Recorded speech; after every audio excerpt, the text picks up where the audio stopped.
Olá, sejam todos bem-vindos a mais uma aula de Química e hoje o conteúdo é sobre a tabela periódica.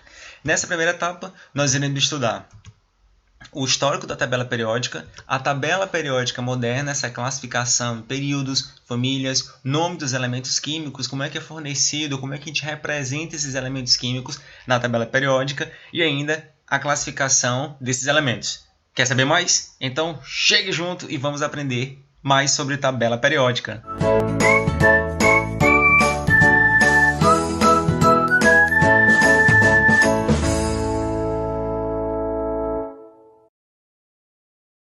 Com a crescente descoberta dos elementos químicos ao longo dos anos, houve-se a necessidade de organizá-los de uma forma de acordo com as suas propriedades físicas e ou químicas. Essas ideias surgiram, por exemplo, a partir de 1829, com o químico alemão Jagreiner, que ele agrupou os elementos com propriedades químicas semelhantes de 3 em 3, chamando-as de tríades. Por exemplo, tem dois exemplos de duas tríades. Essa tríade de cima, na qual tem o lítio, o sódio e o potássio, e uma outra tríade era o cloro, bromo e iodo. Como o lítio, sódio e o potássio apresentavam propriedades químicas semelhantes, então eles formavam uma tríade, e o cloro, bromo e iodo também tinham propriedades semelhantes, formavam uma outra tríade. Em 1862, o químico e geólogo francês Jean Courtois ele imaginou um grupamento dos elementos químicos sobre um parafuso na ordem de suas massas atômicas, de modo que, em uma certa vertical, encontrava-se os elementos com propriedades semelhantes. Como era isso? Veja neste exemplo, na qual, nesse parafuso, na mesma vertical tinha o lítio, o sódio e o potássio, que apresentavam propriedades semelhantes. Esse parafuso de telúrico ele foi muito importante, porém ele foi refutado pelos químicos, porque ele foi descrito utilizando a geologia. Então os químicos eles refutaram essa ideia de Jean Courtois. Em 1864, o químico inglês Newlands ele colocou os elementos químicos em ordem crescente de massas atômicas e verificou que suas propriedades se repetiam a cada 8 elementos, como se fossem as notas musicais a gente conhece, Dó, Ré, Mi, Fá, Sol, Lá, Si. E como era feita essa organização por Newland? Veja um exemplo. Ele observou que esses primeiros 7 elementos químicos, lítio, berílio, boro, carbono, nitrogênio, oxigênio e flúor, apresentavam propriedades semelhantes ao lítio com sódio, berílio com magnésio, boro com alumínio, carbono com silício, nitrogênio com fósforo, oxigênio com enxofre e o flúor com cloro. Veja que se assemelha com a escala musical que a gente conhece. Dó, Ré, Mi, Fá, Sol, Lá, Si. Aí, Dó, Ré, Mi, Fá, Sol, Lá, Si. Ou seja, ele conseguiu agrupar alguns elementos com essas repetições com a analogia das escalas musicais. Só que essa lei só funcionava até o cálcio. E por que Newlands utilizou essa analogia com a escala musical? Porque ele era músico. Em 1866, o químico alemão Julius Meyer ele publicou uma tabela periódica na qual ele organizou os elementos químicos de acordo com a massa atômica e as suas propriedades físicas, que foi praticamente na mesma época em que o químico russo Dmitry Mendeleev publicou em 1869 uma tabela periódica, só que ele utilizou a chamada lei periódica, na qual afirmava que as propriedades dos elementos, assim como as fórmulas e propriedades das substâncias simples e compostas que eles formavam, são funções periódicas das massas atômicas dos elementos. De maneira resumida, Dmitry Mendeleev ele organizou os elementos químicos que apresentavam propriedades químicas semelhantes em ordem crescente das suas massas atômicas.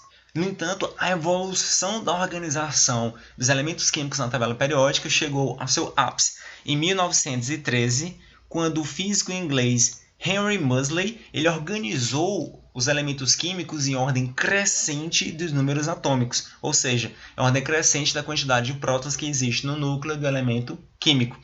Então, ele provou que as propriedades dos elementos eles variavam periodicamente em função do número dos átomos e reformulou a lei periódica atual, na qual afirmou que muitas propriedades químicas e físicas dos elementos e das substâncias simples que eles formavam variam periodicamente em função dos seus números atômicos. Então assim surgiu a tabela periódica atual. Vamos dar uma ênfase na tabela proposta por Dmitry Mendeleev e ainda por Henry Moseley.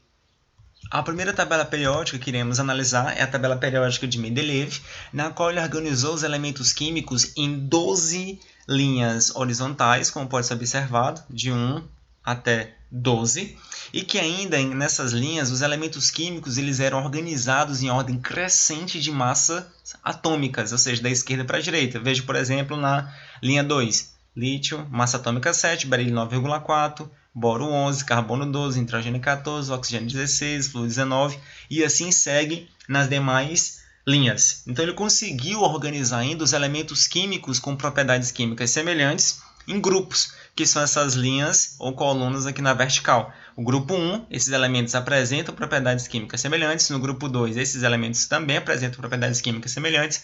E assim sucessivamente até chegar no grupo 8.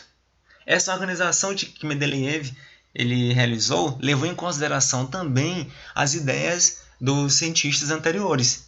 Então, ele também organizou na forma de tríades, organizou propriedades químicas semelhantes, em ordem crescente de massa atômica, então ele juntou todas as ideias e reformulou a sua.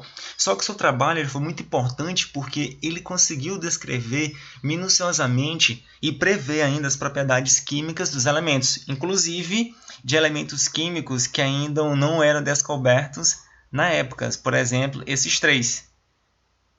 Ele já preveu as propriedades físicas e químicas desses elementos químicos, inclusive suas massas atômicas, como pode ser aqui observado, porém ele não sabia quais eram esses elementos. Uma outra característica, ou melhor dizendo, uma outra ousadia desse cientista foi que ele mudou a sua própria regra. Veja que o telúrio ele tem a massa atômica 128 e o iodo tem a massa atômica 127. Então eles estão em ordens invertidas. Mas por que ele fez isso? Porque ele notou que o iodo tem propriedade química semelhante ao cloro e ao bromo, e que o telúrio tem propriedade química semelhante ao selênio e ao enxofre. Selênio, enxofre. Então ele fez essas duas ousadias principais nessa tabela periódica. Um detalhe importante é que tem um livro que é bastante interessante, caso vocês queiram ler, que é O Sonho de Mendeleev, que ele conta a construção da tabela periódica e outros fatos químicos e outros fatos interessantes na qual ele descobriu. E a classificação periódica moderna, ela se dá através da tabela periódica desenvolvida por Henry Moseley e apresenta esse principal formato. Esse é o formato mais comum. Claro que existem outros formatos de tabela periódica, como o formato de Gened, ou então de espiral, dentre outros formatos. Mas esse é o mais comum na nossa comunidade científica. Então veja, observe que a tabela periódica ela foi organizada em ordem crescente de números atômicos, da esquerda para a direita. Então veja, número atômico do hidrogênio 1, do hélio 2, depois volta do lítio 3, berílio 4, boro 5, carbono 6, nitrogênio 7, oxigênio 8, flúor 9, neônio 10 e assim sucessivamente. Então veja que há uma ordem crescente dos números atômicos e assim Moseley ele conseguiu organizar os elementos químicos de acordo com suas propriedades físicas e químicas semelhantes. Então isso foi um fato muito interessante e a tabela é utilizada até os dias atuais. Note ainda que existem 118 elementos químicos na tabela periódica. Então a mais atualizada existem 118 elementos químicos. Outro fato importante a se destacar na tabela periódica é que todos os elementos químicos depois do urânio, aqui ó, o urânio, eles são todos artificiais e são chamados de transurânicos.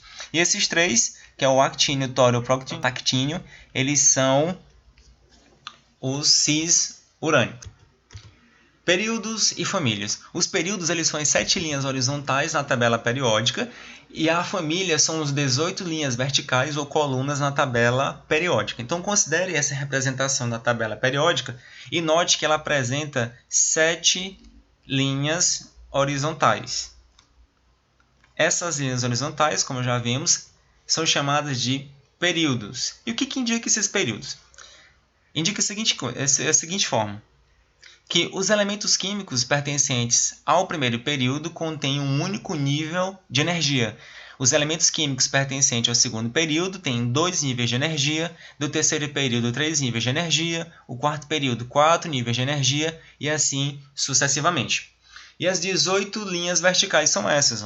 1, 2, 3, 4, 5, 6, 7, 8, 9, 10, 11, 12, 13, 14, 15, 16, 17, 18. Então são cada uma dessas colunas que representam as famílias da tabela periódica. Cada elemento químico pertencente à mesma família, por exemplo, da família 18, todos eles apresentam propriedades físicas e químicas semelhantes. O que implica dizer que todos os elementos químicos que pertencem à mesma família apresentam propriedades físicas e químicas semelhantes. Quanto ao nome dos elementos químicos, os elementos químicos eles são representados na tabela periódica por letras maiúsculas ou uma letra maiúscula seguida de uma letra minúscula. E eles derivam do latim, derivam do grego, ou então têm representações ou atribuições a alguma universidade, a algum cientista, ou alguma cidade natal de algum cientista, dentre outros. Vamos ver alguns exemplos. O elemento químico sódio. Esse nome vem do latim, natrium, e o símbolo é Na, que são as duas iniciais do nome sódio em latim. O potássio vem do latim kalium e o seu símbolo é representado pela letra K maiúscula. O enxofre vem do latim sulfuro e tem seu símbolo representado como S maiúsculo.